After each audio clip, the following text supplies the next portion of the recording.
Hi, it's Ligia, also known as Globetrotting Fundraiser. I hope you're doing well today.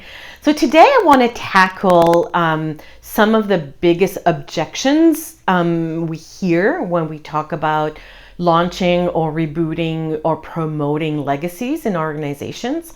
And I want to address how we can dismantle all of this stuff and address these objections. So the number one reason that I've heard and that I've heard other fundraisers say they've been told is that there's a need for cash today. And so fundraising for money that's going to come in the future is a waste of time, and it's not how management wants you to spend your time. And so, but here's the biggest issue with that mindset. It obviously speaks to the scarcity mindset that management or colleagues have, in that there's not enough money to go around, and that if you're spending your time soliciting gifts, if you're spending your time soliciting gifts that will likely come in the future, then you're missing out on what you need to address today.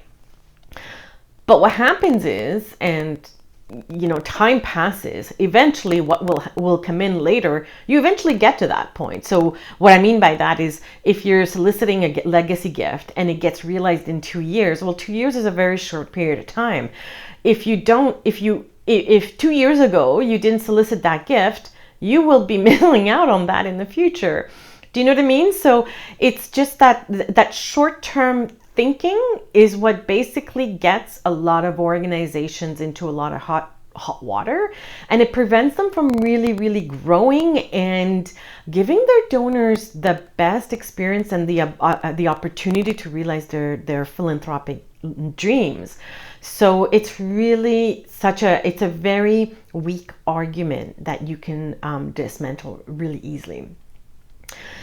Another reason is the correlation between investment and output. So, in regular fundraising, it's really quite easy when you're developing a direct mail appeal or you're doing a digital appeal. It's really easy to say, well, I put in X amount of money and I raised X amount of money. But with legacies, it's not that direct correlation. It's not that simple, because what you invest today, you could end up seeing the results next year, in 2 years, in 10 years time. And so that's often used as a reason why you shouldn't invest today. But here's the thing is, we know we're the baby boomer generation, which is the biggest wealth transfer that we can anticipate any time. It's the wealthiest generation that to date. The older baby boomers are already starting to pass away. And so looking at your database and seeing the age groups that your older donors are in, it's quite possible that whatever you invest today could get realized quite quickly, and I would say within the next 2 years. And that's not a very long time. So the correlation between the investment and the output, the result, could be much shorter than what we used to say. I remember when I started out with legacy fundraising 15 years ago, we would say, oh, in 15, 20 years, we'll see the impact. Well, those 15 years have lapsed. And so we're already seeing the impact of our investment. So consider that and explain that as a reason why it's no longer a very valuable argument against investing in legacies. The third one is, people still think that it's really morbid because, well, there's several reasons. Number one reason is because usually it's a very personal one. They probably have not themselves settled their own issues with their own mortality and the reality that they will as well one day pass on. So that's one thing, and that's highly personal, so you need to be aware of this.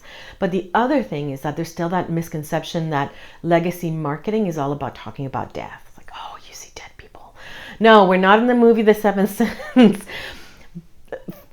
For me, for all these years of legacy fundraising, I have never once talked about death with a donor. Actually, quite the contrary. You talk about life. You talk about the life they lived and what made them happy and what were the big things that impacted their life and what are the values that they lived by. And then you want to correlate that with the values of the organization and what the organization is aiming to realize through these legacy gifts. And so it's important to dismantle this myth and communicate that internally so that they understand what it is that legacy fundraising really is about and what kind of conversations you're having with donors. So there's another myth debunked. The fourth one is that the donors won't like it. So there's this assumption, based usually on just personal opinion, that our donors won't like it, and that if we do that, we're going to offend them and they're going to leave us and they're never going to come back. Well, this is an opinion, not a fact, unless, of course, you actually have done research and you have surveyed your donors to see if they actually are interested in legacies. But most of the time, usually it's more of a personal opinion. So I have it's very, very rare to see donors leave an organization because you talked about legacies, okay? Because let's not forget, your best prospects for legacies are those who have been giving to you for a long time, have been given to your organization for a very long time. And so they're already committed. They already love what you do and what you aim to accomplish. And so for them to then flip and leave just because of that is not a valuable excuse. It's not true. It is just an opinion based out of fear. So you need to dig deeper in figuring out and figuring out what is that fear that person is holding on to. And usually it's very personal, that has to do with their own, relating to the previous point about people saying that it's morbid. Usually that's the fear. It's their own hang-ups about their own mortality. So you need to dig deeper in that. The fifth one is that you need to have a lawyer, you need to have a professional attorney or something of that sort. Totally untrue.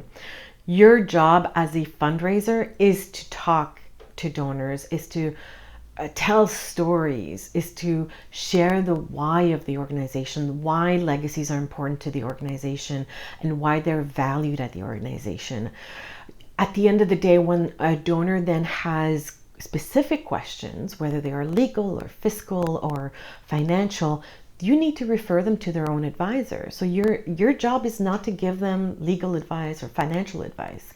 Your area of expertise is your organization, and that's it. So you don't need to have that lawyer internally at all.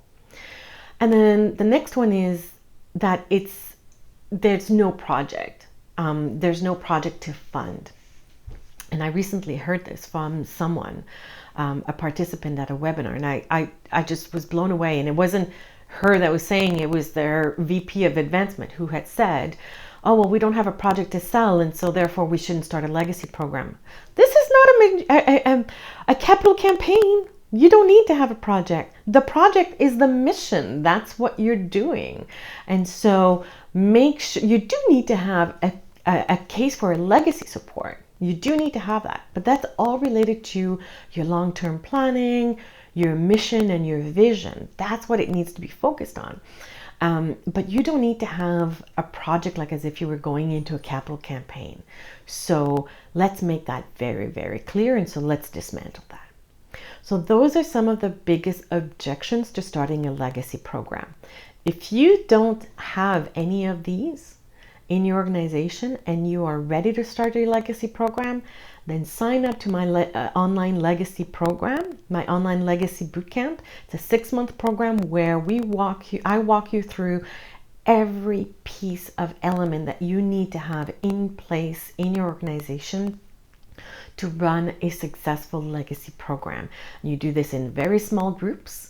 And you get all the recordings of the webinars, you get group coaching, you get individual coaching, you get countless templates and tools, so you don't need to start from scratch. I give you a leg up to have everything.